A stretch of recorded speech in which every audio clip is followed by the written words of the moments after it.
আসসালামু আলাইকুম। এই ভিডিওতে আমি আবাসিক বাসাবাড়িতে বহুল ব্যবহৃত মেইন সুইচের সঠিক নিয়মে কানেকশন সিস্টেম নিয়ে আলোচনা করব। কিভাবে কানেকশন করলে আমাদের বাসাবাড়ির লোডগুলো প্রপার সেই ওয়েতে থাকবে, এছাড়া কিভাবে এই পাওয়ার কম্বাইন্ড সকেট সঠিক নিয়মে কানেকশন করবেন, এবং এই ভিডিওর শেষের দিকে এই ডিভাইসগুলো সম্পর্কিত 10টি প্রশ্ন উত্তর নিয়ে আলোচনা করব, যে প্রশ্নগুলো ম্যাক্সিমাম ভাইবা পরীক্ষায় করা হয়। আর কথা না বাড়িয়ে মূল আলোচনায় চলে যাই। সর্বপ্রথমে আমাদের বাসাবাড়িতে ডিস্ট্রিবিউশন লাইন থেকে মিটারে লাইন ইনপুট হয়, এবং মিটার কানেকশনের সিস্টেম হলো 1 নম্বর টার্মিনালে ফেজ ইনপুট হবে, 2 নম্বর টার্মিনালে নিউট্রাল ইনপুট হবে, 3 নম্বর টার্মিনাল থেকে নিউট্রাল আউটপুট হবে, এবং 4 নম্বর টার্মিনাল থেকে ফেজ আউটপুট হবে। মিটার থেকে বের হয়ে লাইন এই মেইন সুইচে প্রবেশ করবে। এই মেইন সুইচ শব্দের অর্থ হলো প্রধান সুইচ। এই মেইন সুইচের ভিতরে রয়েছে গ্রিপ ফিউজ বা রিওয়েরেবল ফিউজ। এই ফিউজগুলোকে আমরা কিটক্যাট ফিউজও বলে থাকি। আমাদের আবাসিক বাসাবাড়িতে নরমালি 15 এম্পিয়ার কিংবা 16 এম্পিয়ারের মেইন সুইচগুলো ব্যবহার করা হয়। এখানে লেখা আছে 15 এম্পিয়ার। এছাড়া এই মেইন সুইচটি হলো 16 এম্পিয়ারের। এটি হলো প্রদীপ মেইন সুইচ, এবং যদিও এটি হলো পূর্ণিপ কোম্পানির। এই ফিউজগুলোর দুইটা অংশ, একটা হলো বেস, অপরটি হলো ব্রিজ। এই নিচের অংশ হলো বেস আর উপরের এই অংশটি হলো ব্রিজ। আমরা এই ব্রিজের এক টার্মিনাল থেকে অপর টার্মিনালে কন্ডাক্টর দিয়ে শর্ট করে দেই, এর ভিতর দিয়ে বিদ্যুৎ প্রবাহিত হয়। আমরা অনেকেই এই মেইন সুইচ কানেকশনের সঠিক নিয়ম জানি না। আমাদের বাসাবাড়িতে সচরাচর এই মেইন সুইচের কানেকশনের নিয়ম যেরকম দেখে থাকি, এর বেশিরভাগই ভুল কানেকশন করে থাকে। এই ভুল বলতে কি রকম, ইলেকট্রিক্যাল সেক্টরের যে রুলস গুলো রয়েছে, এই রুলস গুলো অমান্য করে কাজ করাটাই হলো ভুল কাজ। ইলেকট্রিক্যাল সেক্টরের একটি রুলস হলো ফিউজ এবং সুইচে কখনো নিউট্রাল কানেকশন করা যাবে না, কেননা ফিউজ এবং সুইচে নিউট্রাল কানেকশন করা হলে মারাত্মক শক খাওয়ার ঝুঁকি থাকে। এজন্য যখনই আমরা মেইন সুইচ গুলো কানেকশন করব, তখন নিউট্রাল কেবল কখনো ফিউজে ইনপুট করব না। নিউট্রাল কেবল সম্পূর্ণ সেপারেট ভাবে এখানে নিয়ে যাওয়া হয়েছে। যেহেতু এখানে দুইটি ফিউজ রয়েছে, এই মেইন ফেজটি একটা ফেজে ইনপুট হয়েছে, এই ইনপুট সাইড থেকে আরেকটা ফিউজে শর্ট করে দেওয়া হয়েছে। এই ফিউজগুলোর পিছন সাইডে এই টার্মিনাল এবং এই টার্মিনাল পাতি দিয়ে শর্ট করা থাকে, অর্থাৎ যখন এপাশে লাইন দিবেন, এপাশ থেকে এই পাতি ঘুরে লাইন এপাশে চলে যাবে।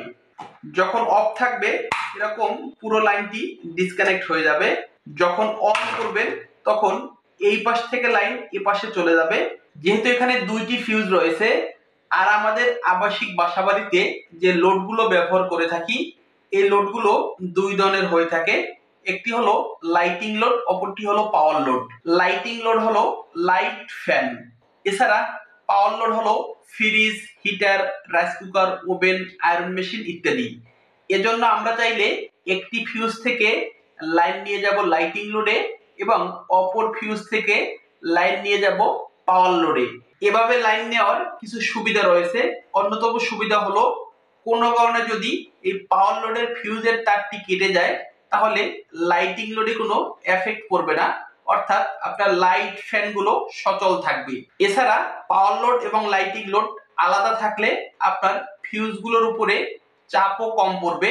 যেহেতু পাওয়ার লোড গুলোর ক্যাপাসিটিও বেশ বেশি, এজন্য আলাদা আলাদা ফিউজ ব্যবহার করা উত্তম।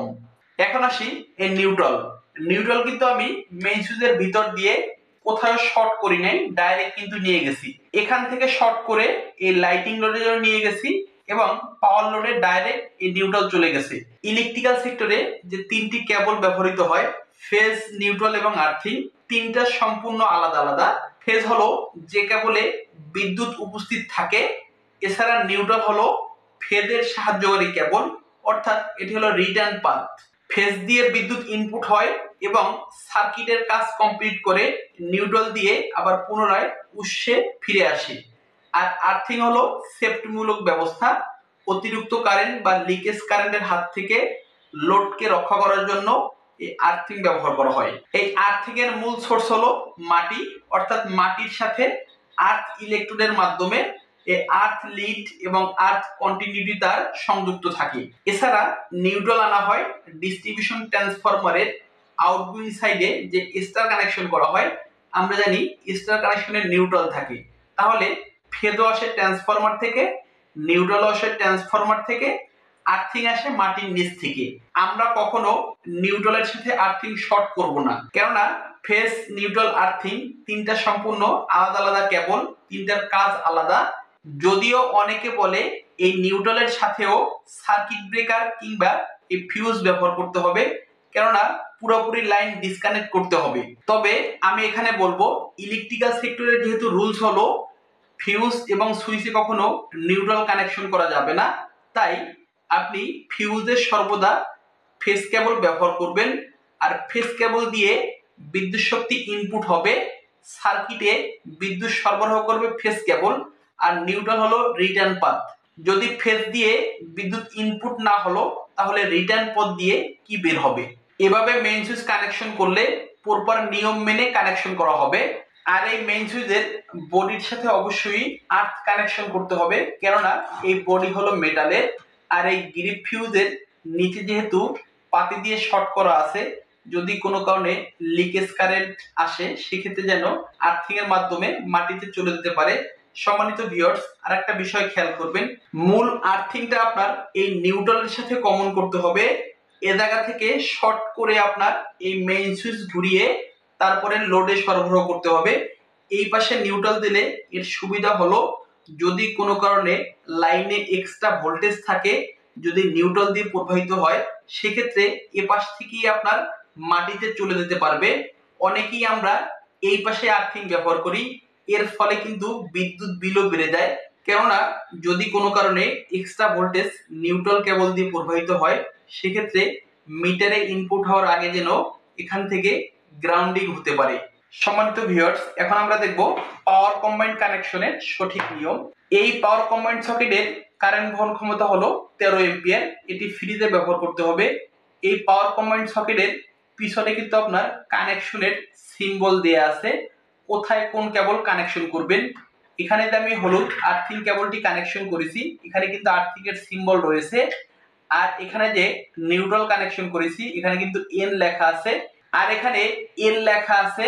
এই এল লেখায় লাইন কানেক্ট করেছি, সুইচ অন করলে অটোমেটিক লাইন এ পাশে চলে আসবে।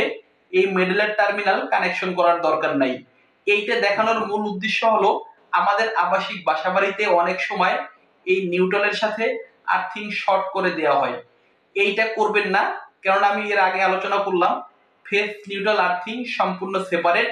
আর্থিং আপনার আলাদা দিতে হবে, এতে আপনার লোডটি সেফ থাকবে এবং লোড ব্যবহারকারীরাও সেফ থাকবে।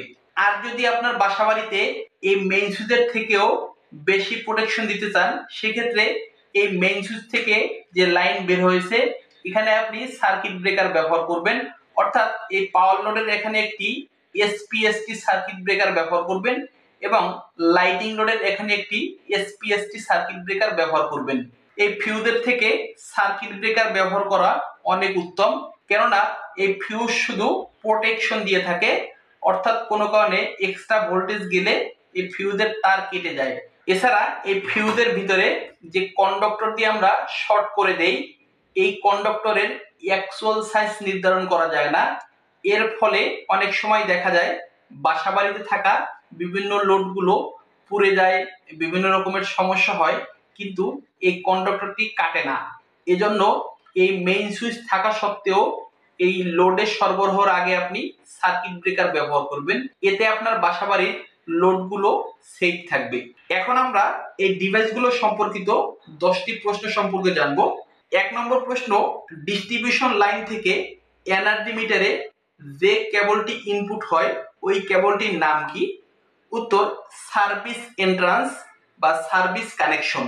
এই সার্ভিস কানেকশনের সর্বনিম্ন সাইজ হওয়া উচিত বিএনবিসি রুলস অনুযায়ী 6 RM। 2 নম্বর প্রশ্ন, এই এনার্জি মিটারের অপর নাম কি? উত্তর, কেডব্লিউএস মিটার মানে কিলোওয়াট আওয়ার মিটার। 3 নম্বর প্রশ্ন, এনার্জি মিটারে কয়টি কয়েল থাকে ও কি কি? এনার্জি মিটারে 2টি কয়েল থাকে, কারেন্ট কয়েল ও প্রেসার কয়েল। কারেন্ট কয়েল লাইনের সাথে সিরিজ সংযোগে থাকে এবং প্রেসার কয়েল প্যারালাল কানেকশনে থাকে। প্রথমে লাইন ইনপুট হয় সিসি কয়েলে, পিসি কয়েলের এক প্রান্ত এই ফেদের সাথে কানেকশন থাকে এবং অপর প্রান্ত এই নিউট্রালের সাথে কানেকশন করা থাকে। 4 নম্বর প্রশ্ন, এই এনার্জি মিটারে অনেকগুলো রাশি শো করে, অর্থাৎ কারেন্ট, ভোল্টেজ, পাওয়ার, এনার্জি, পাওয়ার ফ্যাক্টর, এফিসিয়েন্সি ইত্যাদি। এর ভিতরে বিদ্যুৎ বিলের জন্য কোন রাশিটি আমরা কাউন্ট করব? উত্তর, কিলোওয়াট আওয়ার লেখা রিডিংটি আমরা কাউন্ট করব। কেডব্লিউএইচ এটি হলো এনার্জির একক। বৈদ্যুতিক পাওয়ারের সাথে সময়ের গুণফলকে এনার্জি বলা হয়। 5 নম্বর প্রশ্ন, 1 ইউনিট বলতে কি বোঝায়? উত্তর, 1 কিলোওয়াট লোড 1 ঘন্টা চলাকে 1 ইউনিট বলা হয়। 6 নম্বর প্রশ্ন, এই মেইন সুইচের অপর নাম কি? উত্তর, ডিপিআইসি, ডাবল পোল আয়রন ক্লাড। 7 নম্বর প্রশ্ন, ফিউজ এবং সার্কিট ব্রেকার এর মাঝে পার্থক্য কি? উত্তর, ফিউজ লাইনে কোনো কারণে অতিরিক্ত কারেন্ট প্রবাহিত হলে নিজেকে উৎসর্গ করে লোডকে রক্ষা করে। সার্কিট ব্রেকার নিজের কোনো ক্ষতি না করেই সার্কিটকে রক্ষা করে। এই ফিউজের দাম কম, সার্কিট ব্রেকারের দাম বেশি। আর এই ফিউজ হলো শুধু প্রোটেক্টিভ ডিভাইস, সার্কিটকে শুধু প্রোটেকশন দিয়ে থাকে। আর সার্কিট ব্রেকার হলো কন্ট্রোলিং ডিভাইস এবং প্রোটেক্টিভ ডিভাইস, অর্থাৎ লোডকে নিয়ন্ত্রণ করে থাকে এবং লোডের নিরাপত্তাও প্রদান করে থাকে। 8 নম্বর প্রশ্ন, সুইচবোর্ড ফ্লোর থেকে কত মিটার উপরে থাকবে? উত্তর, 1.5 মিটার। 1 মিটারে 3.28 ফিট, অর্থাৎ 4.5 ফিট বা 5 ফিট। এছাড়া এই লাইটিং সার্কিটকে কত ওয়াট ধরা হয়? উত্তর, বিএনবিসি এর রুলস অনুযায়ী সর্বোচ্চ 800 ওয়াট। 800 ওয়াট বলতে 8টি পয়েন্টকে বোঝানো হয়, অর্থাৎ একটি আদর্শ সুইচবোর্ড হতে হলে অবশ্যই 800 ওয়াট হতে হবে। এছাড়া আরেকটি কমন কোশ্চেন হলো, লাইটিং লোডের জন্য কোন সাইজের কেবল ব্যবহার করতে হবে? উত্তর, 1.5 মিলিমিটার স্কোয়ার। 10 নম্বর প্রশ্ন, পাওয়ার লোডের জন্য কি সাইজের কেবল ব্যবহার করতে হবে? উত্তর, 2.5 মিলিমিটার স্কোয়ার। পাওয়ার লোড কোনগুলো? AC, fridge, rice cooker, oven, heater ইত্যাদি। সাধারণত আমাদের বাসাবাড়িতে 13 এম্পিয়ারের পাওয়ার কম্বাইন্ড সকেট ও 16 এম্পিয়ারের পাওয়ার কম্বাইন্ড সকেট ব্যবহার করা হয়। কোনটি কোথায় ব্যবহার করা হয়? 13 এম্পিয়ারের পাওয়ার কম্বাইন্ড সকেট গুলো ফ্রিজের সাথে ব্যবহার করা হয় এবং 16 এম্পিয়ার গুলো এসির সাথে ব্যবহার করা হয়। এছাড়া এই পাওয়ার কম্বাইন্ড সকেট বা পাওয়ার সাব সার্কিটকে সর্বোচ্চ 2000 ওয়াট বা 2টি পয়েন্ট ধরা হয়, অর্থাৎ এর মাধ্যমে 2000 ওয়াট লোড ম্যাক্সিমাম চালানো যাবে। সম্মানিত ভিউয়ার্স, আজ এ পর্যন্তই। ভিডিওটি কেমন লাগলো কমেন্টে অবশ্যই জানাবেন। ইলেকট্রিক্যাল সেক্টরের নিয়মিত ভিডিও পেতে আমাদের চ্যানেল এবং পেজের সাথেই থাকুন। ধন্যবাদ সবাইকে। আসসালামু আলাইকুম।